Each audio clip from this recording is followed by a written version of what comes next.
วันพุธวันที่22ตุลา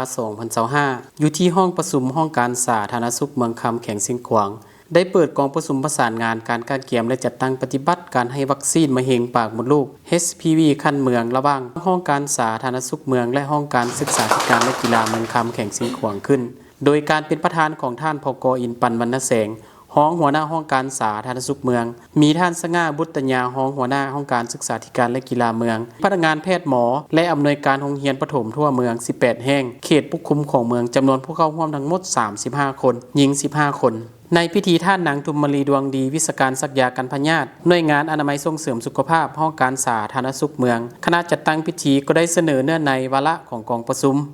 ท่านพก.อินปันวรรณแสงห้องหัวหน้าห้องการสาธารณสุขเมืองประธานกองประชุมได้เสนอเนื้อในและจุดประสงค์ของกองประชุมพร้อมทั้งก้าวเปิดกองประชุมเกี่ยวกับกองประชุมประสานงานการกาเกียมและจัดตั้งปฏิบัติการให้วัคซีนกันมะเร็งปากมดลูก HPV ขั้นเมืองขึ้นอย่างเป็นทางการในการดำเนินกองประชุมประสานงานการกาเกียมและจัดตั้งปฏิบัติการให้วัคซีนกันมะเร็งปากมดลูก HPV ขั้นเมืองในครั้งนี้ท่านนางไพวันวิไลเพชรวิศการศักยากันพญาตก็ได้ขึ้นเสนอบทเรียนการให้วัคซีนกันพญาตมะเร็งปากมดลูก HPV และแบบฟอร์มเกี่ยวกับการเก็บกำข้อมูลนักเรียนที่มีอายุนับแต่10ปี50ปี9เดือนในการให้วัคซีนกันพญาตมะเร็งปากมดลูก HPV